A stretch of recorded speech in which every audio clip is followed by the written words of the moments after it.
Hey everybody, Mark Russo here. Just want to talk to you today about a dirty word out there in golf called the shanks. When we say the shanks, most golfers are going to break out in a cold sweat, and they really don't always have an understanding of why the shanks happen. So today I want to give you a couple of ideas about two types of shanks that I see and how to fix those. Okay?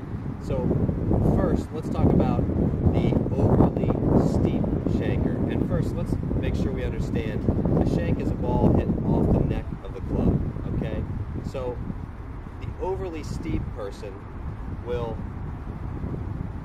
have the club usually somewhat high, the center of the golf club a little bit outside their hands at times, and generally they're going to take the shortest route back to the ball, and that's usually the steep route.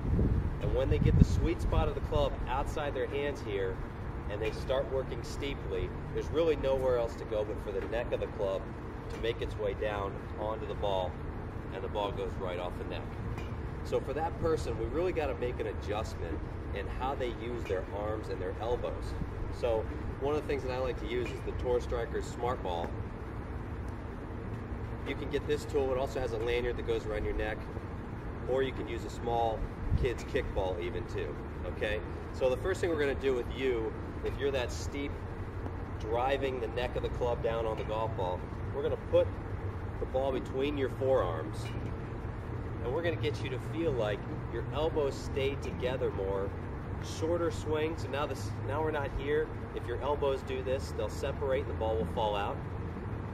Elbows together, shorter swing, and on the downswing, really key is to feel like you're almost applying pressure to that ball.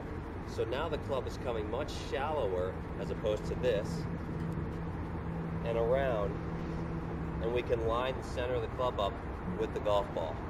So it's really critical to feel a little shorter and to feel like the club stays between your elbows on the way down here, so we can line up the center of the club. If we get steep, those elbows come apart, there's nowhere to go but here. Okay?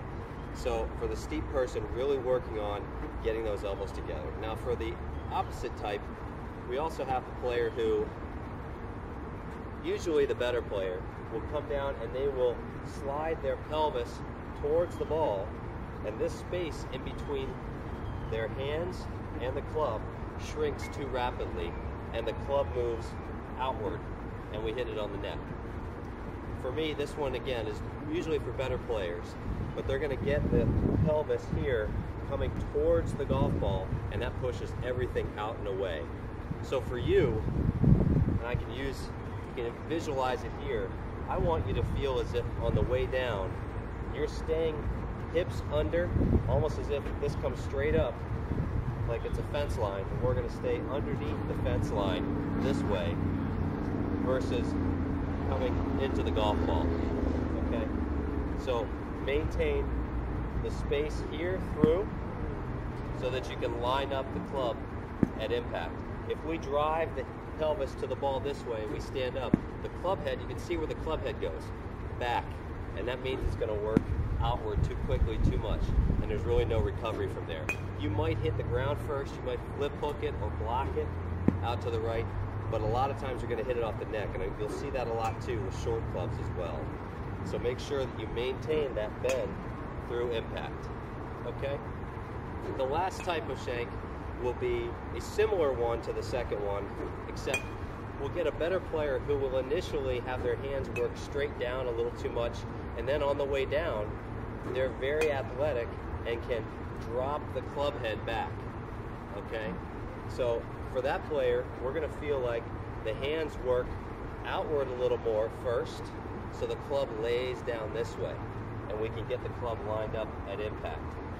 But if we drive the handle down and then drop it back in an effort to make some kind of contact, we're usually going to throw the hands up and the neck of the club out. So feel your hand path work a little more out so the club head lays down, and we can line the center of the club up with the ball.